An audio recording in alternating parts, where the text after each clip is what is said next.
time to chat with Vincent Heeringa, the voice of the creative economy over at Idealog magazine, idealog.co.nz. Good morning, Vincent. Good morning, Wemo. How are you? Very well, thanks. A few things to talk about this morning. First up, let's cover this PR disaster that is now the Adidas crisis, they're calling it.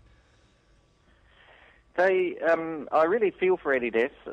They are in a terrible position, having spent, I don't know if many people can remember just how much the sponsorship of the All Blacks was, but in 2003 they renewed their sponsorship for the All Blacks for 9 years, and they spent the thick end of $200 million on that sponsorship.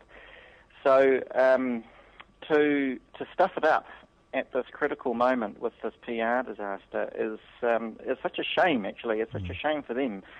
You know, the only way that they can make this their sponsorship work from a business point of view is to sell garments.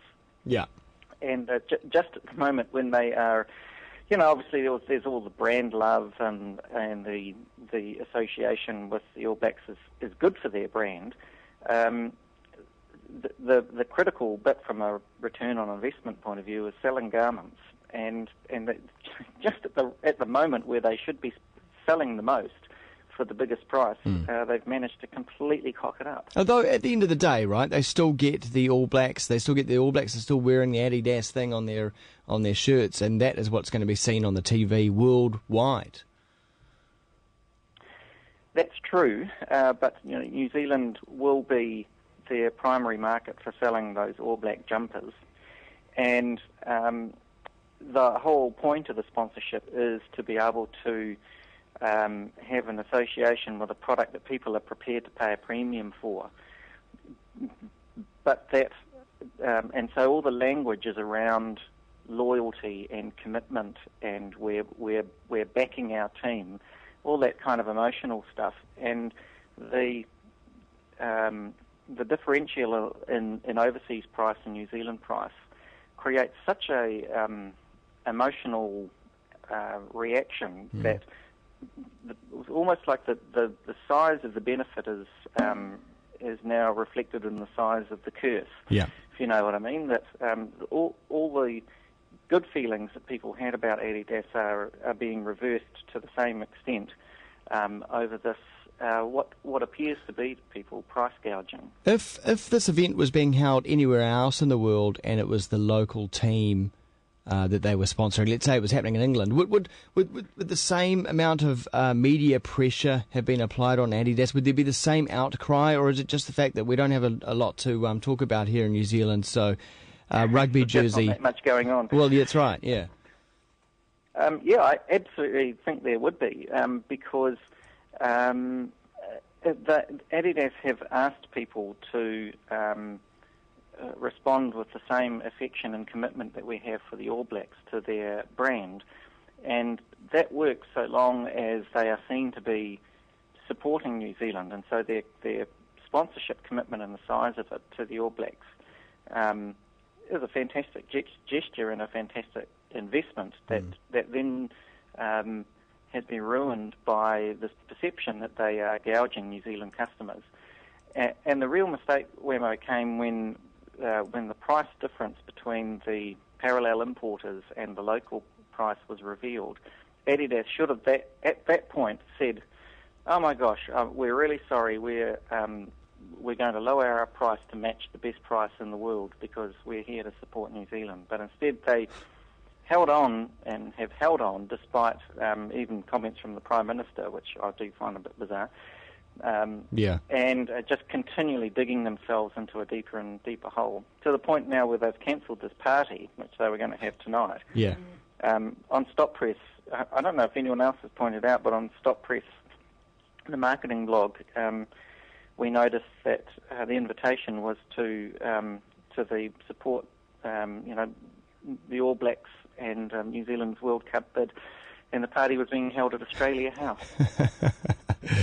That's pretty crazy, but I suppose it's just as bad as a New Zealand crewing a Qantas flight that was chaperoning the Wallabies around as well. So, cuts both ways. It's okay when it's us. Yeah, It's not exactly. okay when it's them. Exactly. Let's talk about the best awards, the best of the best. Well, yeah, going from beautifully designed rugby shirts. And what do you think of the shirt, by the way? I'm feeling ambivalent about the white collar, but it's black. It's black, and it's got a couple of logos on it. What's changed? I don't know. Yeah. It's a boob tube as well, isn't it? It has no seams in it. Oh right. Okay. Yeah.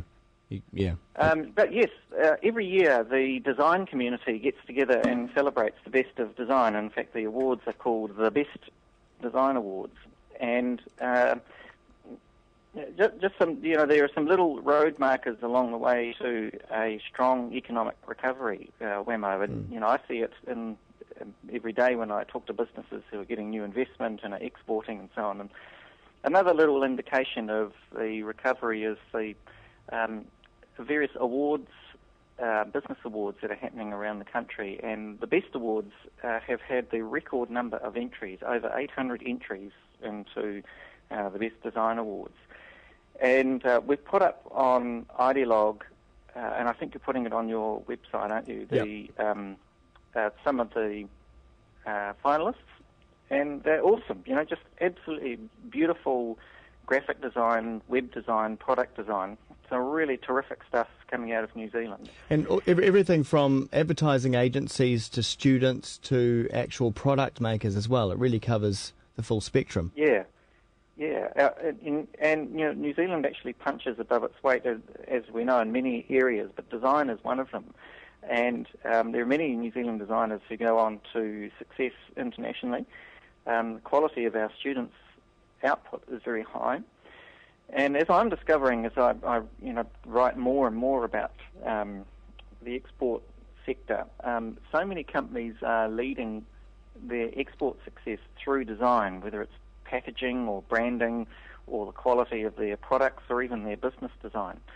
And to me, design is a real key for escaping this kind of commodity trap that we find ourselves in. So, in the past we were all about volume, but design allows us to add that little bit of intellectual property or margin. And it's not just, pretty designs. It's actually really thinking about, take, for example, beer. The difference between one beer and another is pretty minor, and the connoisseurs will argue about the taste forever. Yeah. Most people in a double-blind test, really couldn't tell you the difference. So the difference really comes down to the branding, which is all about design and intellectual property. Yeah. And there are plenty of fantastic craft beers out there now that have a great story, but they are winning on the design front through their packaging and their beautiful bottles. Exactly. Well, you can check out all the photos and some of the descriptions behind some of the finalists for the Best Awards. It's all up at ideologue.co.nz. And, of course, you can also see them all in this video as well, once more, up at kiwifm.co.nz. Vincent Heeringa, thanks so much for joining us. Pleasure, Wamo. Have a great weekend. You too. 4 minutes away from 8 here on Kiwi.